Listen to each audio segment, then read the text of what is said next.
네, 은혜로운 소감 감사합니다. 오늘 말씀은 역대하 23장입니다. 16절에서 26절 말씀을 교독하겠습니다. 여호야다가 자기와 모든 백성과 왕 사이에 언약을 세워 여호와의 백성이 되리라 한지라. 온 국민이 바알의 신당으로 가서 그 신당을 부수고 그의 제단들과 형상들을 깨뜨리고 그 제단 앞에서 바알의 제사장 맏단을 죽이니라. 여호야다가 여호와의 전에 직원들을 세워 레위 제사장이 수하에 맡기니 이들은 다윗이 전에 그들의 반열을 나누어서 여호와의 전에서 모세의 율법에 기록한 대로 여호와께 번제를 드리며 자기들의 정한 규례대로 즐거이 부르고 노래하게 하였던 자들이더라. 또 문지기를 여호와의 전 여러 문에 두어 무슨 일에든지 부정한 모든 자는 들어오지 못하게 하고 백부장들과 존귀한 자들과 백성의 방백들과 그 땅의 모든 백성을 거느리고 왕을 인도하여 여호와의 전에서 내려와 윗문으로부터 왕궁에 이르러 왕을 나라 보좌에 앉히매 그 땅 모든 백성이 즐거워하고 성중에 평안하더라. 아달랴를 무리가 칼로 죽였었더라. 아멘. 율법에 기록한 대로라는 제목으로 말씀 나누겠습니다. 요절 말씀은 18절입니다. 같이 한번 읽겠습니다. 시작. 여호야다가 여호와의 전에 직원들을 세워 레위 제사장의 수하에 맡기니 이들은 다윗이 전에 그들의 반열을 나누어서 여호와의 전에서 모세의 율법에 기록한 대로 여호와께 번제를 드리며 자기들의 정한 규례대로 즐거이 부르고 노래하게 하였던 자들이더라. 아멘. 우리가 지난 시간에는 아달랴의 만행으로 다윗의 씨가 진멸될 위기를 살펴보았습니다. 그 위기 가운데서 하나님의 은혜로 이 소망의 씨앗으로 요아스를 남겨주셨습니다. 오늘 말씀은 제사장 여호야다를 통해서 이 유다가 회복되는 이야기입니다. 제사장 여호야다와 그의 아내 여호사부앗은 어린 요아스 왕자를 성전에 숨겨 6년을 돌보았습니다. 6년 동안 아달랴의 우상 숭배는 더욱 심해졌고 백성들의 삶은 황폐해질 대로 황폐해졌습니다. 아달랴가 유다를 불법으로 통치한 지 7년째가 되었습니다. 마침내 제사장 여호야다가 용기를 내서 일어났습니다. 그는 아달랴를 몰아내고 왕권을 회복하기 위한 거사를 실행했습니다. 이를 위해서 먼저 함께 싸울 백부장들과 레위 사람들 또 그리고 유다 이스라엘의 유력한 지도자들을 다 모았습니다. 그들을 무장시켜 성전 요소에 배치했습니다. 그리고 이 요아스를 왕으로 추대했습니다. 요아스에게 왕관을 씌우고 율법책을 주고 기름을 부었습니다. 요아스가 왕위로 즉위하자 백성들은 크게 기뻐하며 만세를 불렀습니다. 아달랴가 이 사실을 알고 반역이로다 하며 그들을 진압하고자 했습니다. 그러나 이미 제사장 여호야다가 전국을 장악했습니다. 여호야다의 명령을 받은 백부장들과 사람들은 아달랴와 그 무리를 성전 밖으로 끌고 가서 전부 다 죽였습니다. 하나님은 이렇게 악을 멸하셨습니다. 북이스라엘에서는 예후를 통하여서 예언하신 대로 아합의 무리를 진멸하셨고 남유다에서는 이 제사장 여호야다를 통해서 악을 심판하신 것입니다. 하나님께서는 하나님을 대적하고 악을 행한 자는 반드시 그 행한 대로 심판하십니다.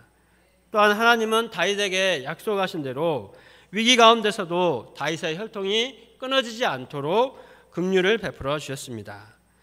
이 역사에 하나님께서 믿음이 있고 용맹한 제사장 여호야다를 사용하셨습니다. 제사장 여호야다는 요아스를 왕으로 세우는 것에 만족하지 않았습니다. 그는 유다가 하나님을 믿고 섬기는 나라로 회복되는 일을 위해 힘썼습니다. 이를 위해서 그는 첫째로 언약을 갱신했습니다. 16절을 보십시오. 함께 읽어보겠습니다. 시작. 여호야다가 자기와 모든 백성과 왕 사이에 언약을 세워 여호와의 백성이 되리라 한지라. 그는 하나님과의 언약을 새롭게 하는 것을 가장 중요한 일로 보았습니다. 이 언약은 모세를 통해서 하나님께서 이스라엘 백성과 맺으신 것입니다. 그 내용은 하나님 이스라엘 백성들은 오직 하나님만을 섬기고 또 하나님은 그들의 하나님이 되어서 돌보아 주신다는 내용이었습니다. 여호야다는 새 왕으로 즉위한 요아스와 백성들에게 이 언약을 가슴에 품고 입으로 맹세하도록 했습니다. 또한 하나님과 언약을 맺을 뿐만 아니라 열왕기하 11장 17절 말씀을 보면 요아스 왕과 백성들 사이에도 언약을 맺도록 했습니다. 이는 왕은 하나님의 법에 따라서 백성들을 다스리고 백성들은 그런 왕에게 충성한다는 언약이었습니다. 하나님과의 언약을 통해서 하나님과의 관계성이 회복되고 그 안에서 또 사람들과의 관계성이 회복되는 것이 중요합니다.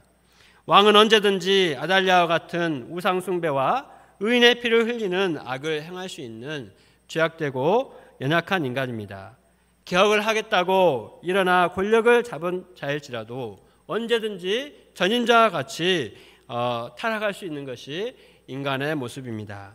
때문에 요아스가 다윗의 씨로서 다시 왕권을 잡고 다윗의 왕가를 계승하는 것이 중요한 것이 아니라 권력을 잡은 자가 하나님을 경외하며 백성들은 하나님 앞에 살도록 본이 되는 것이 중요한 것입니다. 이를 위해서 하나님께서 주신 언약을 새롭게 새기고 왕과 백성들도 그 언약을 따라 새로운 관계성을 맺게 한 것입니다.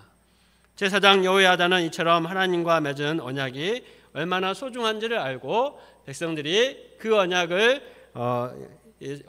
새롭게 갱신하도록 도운 것입니다. 둘째로 여호야다는 바알 우상을 척결하고 성전의 거룩함을 회복했습니다. 17절 말씀을 다 같이 읽어보겠습니다. 시작. 온 국민이 바알의 신당으로 가서 그 신당을 부수고 그의 제단들과 형상들을 깨뜨리고 그 제단 앞에서 바알의 제사장 맏단을 죽이니라. 우상 숭배는 하나님께서 가장 싫어하시는 모든 죄악의 근원입니다. 북이스라엘과 남유다가 나중에 멸망하게 되는데 그 가장 큰 원인이 하나님을 떠나 우상 숭배한 것이었습니다.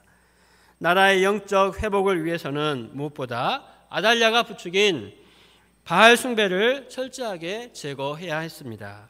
그래서 여호야다는 지체하지 않고 과감하게 바알 신전과 제단들, 우상들을 부수고 바알의 제사장 맏단을 죽인 것입니다. 우상을 척결함과 동시에 성전에서 섬길 레위인들과 제사장들을 다윗이 정한 반열대로 세웠습니다. 그리고 모세의 율법에 기록한 대로 번제를 드렸습니다. 이렇게 회복한 성전에 문지기를 세워서 성전을 거룩하게 지켰습니다. 이렇게 할 때 유다 온 백성이 기뻐하고 예루살렘에 실로 오랜만에 평안이 찾아왔습니다. 말씀을 통해서 이 신앙의 순수성을 회복하기 위해서는 하나님과 관계가 먼저 회복되어야 함을 볼 수 있습니다. 하나님과의 관계 회복은 하나님의 말씀에 기초하여 이루어집니다. 또한 성전이 성전답게 회복되어야 합니다. 우리는 말씀을 통해서 하나님과 예수님 그리고 성령님을 알고 인격적으로 만날 수 있습니다. 이 말씀은 사람이 지어낸 것이 아니라 오직 성령의 감동하심을 받은 사람들이 하나님께 받아 말한 것입니다. 그러므로 우리가 매주 성경을 공부하고 그것을 1:1이나 팀으로 가르쳐주고 예배를 통해서 그 말씀을 듣고 소감을 쓰고 서로 소감을 나눔으로 말씀을 붙드는 것이 얼마나 귀하고 중요한 일인지 모릅니다. 오늘 베드로후서 양식 말씀에서도 하나님의 말씀은 어두운 데를 비추는 등불과 같다고 하였습니다. 우리는 이 말씀을 샛별이 마음에 떠오르기까지 주의하는 것이 옳습니다. 칼빈과 여러 종교 개혁자들도 하나님의 말씀을 부지런히 읽고 묵상하며 공부할 때 그릇된 신앙을 바로 세우고 신앙을 회복하는 종교 개혁을 일으킬 수가 있었습니다. 우리 모임도 말씀에 대한 열정과 헌신된 자세를 바탕으로 시작이 되었습니다. 이를 통해 제자 양성을 하고 캠퍼스 역사와 세계 선교에 쓰임받는 모임으로 성장할 수 있었습니다. 이번 여름 수양에도 무엇보다 하나님의 말씀이 선포되고 그 말씀을 통해서 한 사람 한 사람이 하나님께 돌아오는 회복의 역사가 일어날 수 있기를 기도합니다. 또한 신앙의 회복은 여호야다와 같이 앞장서 싸우는 한 사람의 믿음과 헌신을 기초로 이루어짐을 배울 수 있습니다. 하나님을 대적하는 악한 자들을 두려워하는 것이 아니라 하나님을 더 두려워하여 믿음을 지키기 위해 싸우는 자를 통해서 하나님은 회복의 역사를 이루어 주십니다. 북이스라엘 백성들은 이세벨의 우상 숭배와 공포 정치로 두려워 떨었습니다. 하나님과 바알 우상 사이에서 이세벨의 눈치를 보며 우상 숭배를 택했습니다. 이때 엘리야 선지자는 이세벨을 두려워하지 않고 바알 선지자들에게 도전했습니다. 백성들에게도 너희가 어느 때까지 머뭇머뭇하려느냐, 여호와가 만일 하나님이면 그를 따르고 바알이 만일 하나님이면 그를 따를지니라 하며 도전했습니다. 그리고 불로응답하신 하나님을 의지하여 바알과 아세라 선지자들을 모조리 멸하였습니다. 제사장 여호야다도 때가 되자 믿음으로 일어나서 우상 숭배를 멸하고 유다가 하나님께 대한 믿음을 회복하기까지 싸웠습니다. 하나님은 여호야다나 엘리야처럼 하나님을 사랑하고 하나님을 경외함으로 순종하는 자들을 통해서 일하십니다. 신앙의 순수성을 회복하게 하십니다. 그 과정에서 치열한 영적인 싸움이 일어납니다. 그 싸움 동안 하나님께서 함께 하시고 도우심으로 승리하게 하십니다. 우리는 과거 죄로 인해 본질상 진노의 자식이었습니다. 그런데 독생자 예수님을 십자가에 내어주신 하나님의 사랑으로 인해 하나님의 자녀가 되고 영육간에 회복되어 풍성한 열매를 맺는 은혜를 누리며 살고 있습니다. 그러나 사단은 끊임없이 우리를 유혹하여 넘어뜨리고자 합니다. 하나님의 역사를 위해서, 신앙의 순수성을 회복하기 위해서 우리를 부르시고 세우셨는데 우리를 자꾸 다른 사람들과 비교하게 하고 세상 정욕과 탐심으로 유혹하여 넘어뜨리고자 합니다. 또한 양들이나 자녀들의 문제로 낙심하게 만들기도 합니다. 특히 여름상해를 앞두고 양들 초청과 등록이 눈에 띄게 이루어지지 않을 때 힘이 빠지게 하기도 합니다. 이때 우리는 낙심하지 말고 일어나서 하나님의 말씀을 붙들고 기도하며 영적인 싸움을 해야 합니다. 눈에 보이는 현실은 어려워 보여도 좌절하지 않고 여호야다처럼 하나님을 믿고 싸울 때 하나님께서 반드시 도와주십니다. 힘들고 어려운 현실보다 살아계신 하나님, 다윗에게 주신 언약대로 유다를 지키시고 회복시켜 주신 하나님을 믿고 의지할 수 있기를 기도합니다. 그럴 때 먼저는 나의 믿음이 굳건해지고 하나님의 깊고 풍성한 은혜를 누릴 수 있습니다. 또 나의 믿음이 회복되고 신앙의 순수성을 지키며 영적인 싸움을 할 때 그 여파는 큰 능력으로 나타나게 됩니다. 우리는 하나님을 믿고 살면서 한 번쯤은 나를 통해 이루어지는 부흥을 꿈꿉니다. 나의 믿음이 하나님께서 기뻐하시고 인정하시는 믿음이 될 뿐만 아니라 나의 자녀들과 양들이 영적으로 살아나고 그들을 통해 하나님의 구원 역사가 일어나는 행복한 꿈을 꿉니다. 그런 꿈들을 꾸고 계십니까? 과거의 꿈인가요? 네. 하나님은 지금 우리에게 그러한 꿈을 꾸며 그 꿈을 위해서 싸우도록 하십니다. 이런 일이 그저 행복한 꿈으로만 그치는 것이 아닙니다. 우리는 1903년 원산 대부흥과 1907년 평양 대부흥에 대해서 익히 알고 있습니다. 1903년 원산 대부흥의 계기는 캐나다에서 온 하디 선교사가 회개하고 신앙의 순수성을 회복한 것이 기폭제가 되었습니다. 하디 선교사는 조선에서 13년 동안 선교를 했지만 열매가 많이 없었습니다. 그가 섬기는 교인들은 여전히 술에 빠져 있는 경우가 많았고 교인을 빙자해서 다른 교인들의 재산을 횡령하거나 사기를 저지르는 죄악이 끊이지 않았습니다. 선교의 열매도 보잘것없고 있는 성도들도 이처럼 영적인 상태가 형편없는 것에 그는 큰 실망에 빠졌습니다. 그런 가운데 1903년 원산 사경회에서 설교를 하던 중에 그는 조선 사람들이 문제가 아니라 먼저는 자신이 죄인임을 깨닫게 되었습니다. 그때 그는 내가 죄인입니다 하고 고백했습니다. 조선인 신자들에게는 회개하라고 설교를 했지만 정작 자신은 조선인 신자들을 은연중에 무시하는 교만한 자요 진정한 믿음이 없었던 죄인이라는 것을 성령의 역사하신 가운데 깨닫게 된 것입니다. 이를 계기로 1903년 원산 대부흥이 일어났습니다.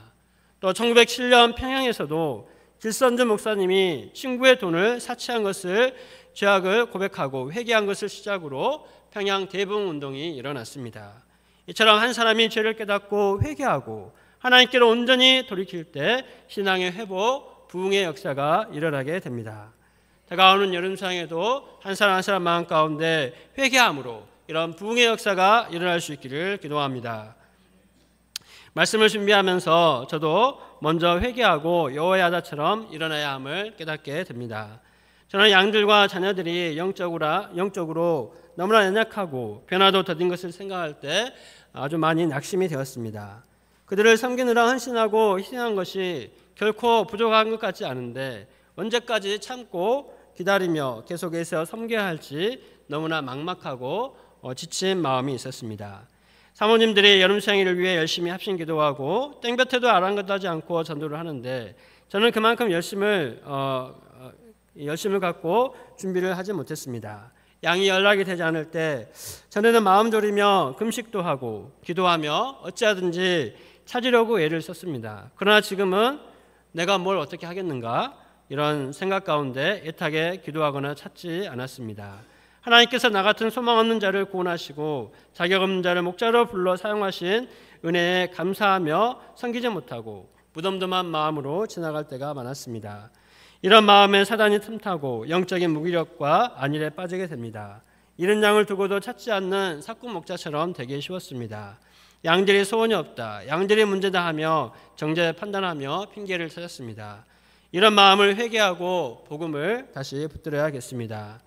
요즘 이런 저의 모습에 문제의식을 갖고 말씀을 붙들고 기도하는 것을 회복하고자 투쟁하고 있습니다. 제가 목자로서 영육간에 본을 보이며 앞장서서 죄와 싸우는 영적인 투쟁을 잘 감당하기를 기도합니다. 양들의 연약함을 정죄하거나 또 낙심하여 믿음 없이 행하는 것을 회개하고 그들을 향한 예수님의 불쌍히 여기는 목자의 심정을 품고 인내함으로 기도해야겠습니다. 수양회를 통해 예수님의 십자가 사랑을 풍성하게 누리기를 사모하며 열심히 준비해야겠습니다.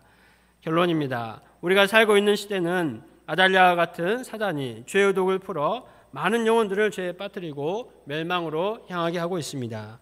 이러한 때 우리는 이 시대를 마음에 품고 기도해야겠습니다. 내가 이 시대에 여호야다가 되어서 신앙의 회복을 위해 영적인 싸움을 할 수 있기를 기도합니다. 말씀의 능력을 믿고 마음을 같이하여 기도에 힘쓰기를 간절히 기도합니다.